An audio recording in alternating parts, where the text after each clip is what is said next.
Olá, queridos alunos de Teoria da História 2, do terceiro ano do curso de História, turmas manhã e noite. Bom, dia 18 agora, terça-feira, 18 de agosto de 2020, retomaremos nossas atividades remotas. Quem já for acessando o Moodle perceberá que eu estou organizando a disciplina lá. As novas atividades remotas serão realizadas num total de 40 horas aula entre os dias 18 de agosto de 2020 e o dia 20 de outubro de 2020. Para isso, preparei três conteúdos da nossa disciplina que vocês podem verificar pelo nosso plano de ensino que foi passado para vocês no início do ano. Inicialmente, nas primeiras semanas, analisaremos a nova esquerda inglesa e o trabalho, principalmente o trabalho do historiador Edward Palmer Thompson para a renovação do marxismo. Vocês lembram que a gente parou o primeiro módulo das atividades remotas analisando Gramsci.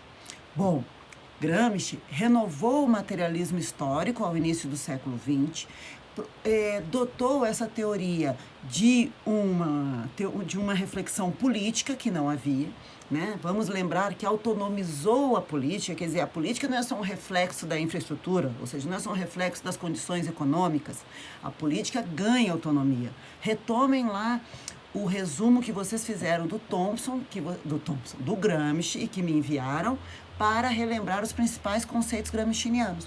Por quê? Porque esses conceitos, essa autonomização da política, essa quebra daquele modelo mais ortodoxo do materialismo histórico, da infraestrutura, condicionando a superestrutura, é que vai abrir a porta para a nova esquerda inglesa. Então, como vocês podem acompanhar no pequeno videozinho que eu botei sobre a biografia de Edward Palmer Thompson, a partir do processo de desestalinização da União Soviética, em 1956, Gramsci será relido, né? No período do Stalin, a leitura de Gramsci ficou muito reduzida à Itália, porque o resto dos partidos comunistas, né, dos intelectuais marxistas, estavam seguindo o direcionamento da União Soviética, né? A União Soviética tinha conseguido fazer o comunismo real, né?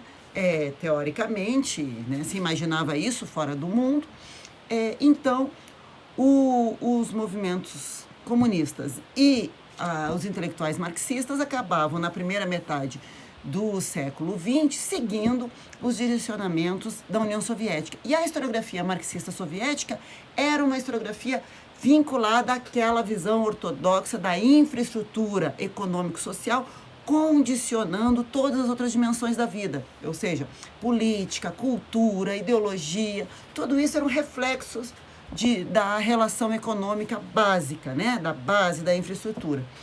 Então, quando em 56 Nikita Khrushchev denunciara os crimes do Stalin no 20º Congresso do Partido Comunista Soviético, aí será aberta a porta para a leitura dos dissidentes, entre eles Gramsci, e principalmente Gramsci.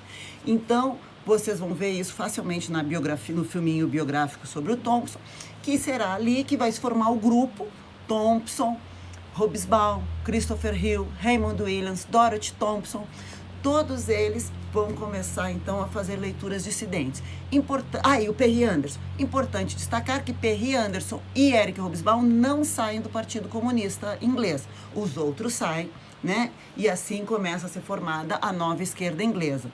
Uma esquerda que dá autonomia não só para as relações políticas, como Gramsci, mas sob sua influência dá autonomia para a cultura. Quer dizer, eles derrubam, principalmente Thompson, derruba aquela pirâmide, né, ortodoxa da infraestrutura econômico-social, condicionando, às vezes até determinando a superestrutura das ideias, da cultura, da política, das leis. E eles derrubam, principalmente o Thompson, como eu disse, e transformam numa lateralidade. Ou seja, as relações econômicas condicionam a cultura? Sim, mas a cultura também condiciona as relações econômicas. Então, vocês vão ver que esse módulo sobre Thompson vai ser uma delícia.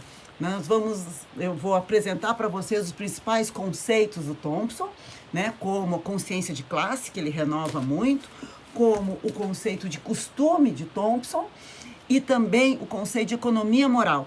Vocês vão ver através desses 3 conceitos como é uma visão muito ligada ao que a gente chama de história vista de baixo, né? História dos grupos subalternos, como o Thompson, então, dá às classes trabalhadoras o protagonismo da sua história. Em condições dadas, claro, econômicas, em condições de exploração, mas com protagonismo, né? Sujeitos de sua própria história.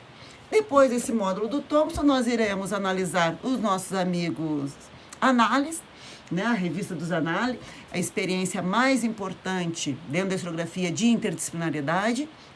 Vamos ver suas gerações, os principais autores, ler textos fundamentais e depois disso veremos a microanálise através da microhistória italiana, principalmente focado no Ginsburg. Ah, professora, por que no Ginsburg e não no Giovanni Levi?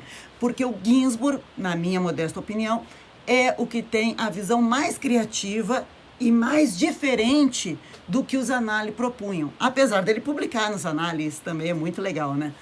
Mas ele é, na minha modesta opinião, o que mais inova na microanálise com a sua escrita de microhistória e o paradigma indiciário, né? Nós vamos trabalhar isso. Então, gente, vai ser o mesmo sistema. Vou botar no grupo de WhatsApp, vou linkar tudo no Moodle lá. Quem perdeu alguma coisa pode voltar e olhar, inclusive das atividades do primeiro bloco, né, das atividades que a gente desenvolveu antes e de forma remota. Tá tudo lá, vai ficar tudo até dezembro. Então, ninguém precisa ficar nervoso que a internet está ruim.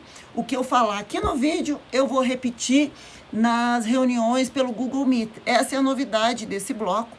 No horário da aula, né, no horário normal da aula presencial, eu vou abrir uma reunião de Google Meet, vou enviar para vocês no nosso grupo de WhatsApp. E aí, quem tiver dúvida, quem tiver querendo desabafar, não vai precisar ficar me mandando o WhatsApp o final de semana inteiro, vai poder entrar no horário da aula, né, e conversar comigo ao vivo e com os colegas, tá bom? Acho que isso vai ficar mais prático. Aquele outro jeito que eu fiz, acabou ficando um pouco cansativo, que o pessoal ficava me mandando mensagem a semana inteira, tá bom? Então, tá com dúvida? Claro que pode me mandar mensagem a qualquer hora do dia, pode me mandar e-mail, mas aí vamos tentar, né, deixar isso para casos mais urgentes, para quem está com muita dificuldade na internet. E quem tiver dúvidas do texto, mais pontuais, quem tiver com uma boa internet no horário da aula, me procure então no horário da aula, no endereço de reunião do Google Meet, que eu vou mandar no nosso grupo de WhatsApp, tá bom? Um abraço, estou bem animada de voltar das aulas, vocês sabem que eu adoro esse conteúdo, né? Só queria estar com vocês no mesmo ambiente, não assim virtual. Um abração e até breve. Semana que vem, então, a gente se reúne na hora da aula pelo Google Meet. Eu mando o endereço um pouquinho antes, uns 20 minutos antes da aula, ali no nosso grupo de WhatsApp. Aí vocês tiram qualquer dúvida que vocês tiverem. E aí, depois dessa reunião, eu gravo a explicação sobre o texto do Thompson, posto no Moodle, tudo igual como foi da outra vez. A única novidade é essa reuniãozinha pelo Google Meet, para facilitar um pouco a minha semana, tá bom? Mas, claro, vocês podem me procurar qualquer hora depois, mas deixe para coisas mais urgentes, né? Perguntas, coisas que dá para fazer no horário da reunião do Google Meet, podem fazer, tá bom? Um abraço e até terça-feira.